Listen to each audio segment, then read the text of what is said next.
Well, this effort, like so many other aspects of this reconciliation matter, is really just designed to place the burden on our most vulnerable neighbors for the effort to try to get our budget in better order. In giving the states much broader discretion, the only way that we will save money is if that discretion is exercised in order to deny more health care to more people. While the Affordable Care Act extended insurance coverage to over 30 million of the uninsured, the only way that that can be fully fulfilled is for Medicaid to be accessible to those who need it the most.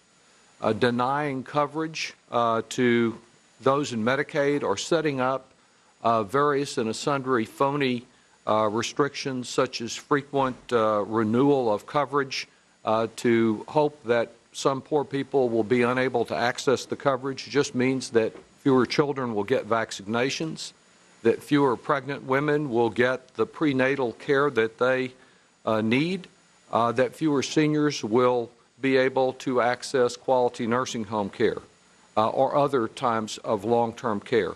And it means, as several of my colleagues have noted, that we'll find 400,000 people losing their coverage. And like the Republican plan to eliminate the Prevention and Public Health Fund, which we recently discussed, it really doesn't save our society money in the long run, because these newly uninsured individuals, just as was one of the reasons for enacting the Affordable Health Care Act in the first place, they will still need health care, and many of them will receive the most expensive form of it by filling our emergency rooms.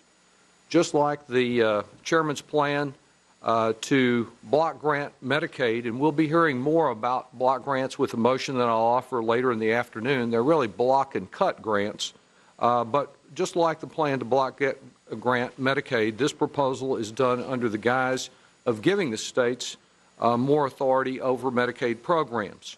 We've had some experience with this in Texas. In 2010, Governor Perry was given almost $850 million extra dollars. At the same time, we made some funding decisions concerning education for Medicaid. I've yet to find one child or one senior who got improved health care services as a result of that near $1 billion of federal expenditures.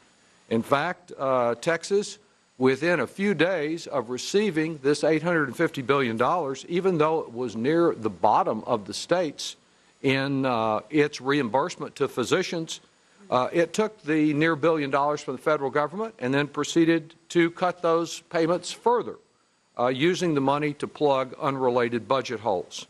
I have no confidence that the changes being made here today will result in anything other than substantial reductions in the quality of care and in the number of people who can access care in my home state. No one can doubt that we need to address our rising deficit.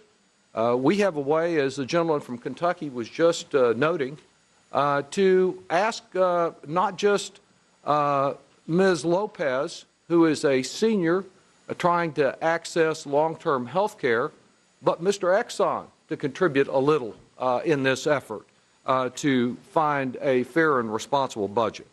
The Republican way, just taking from the pockets of the elderly and cutting health services for children without adding without closing a single tax loophole, is just the opposite of fair and responsible and reasonable.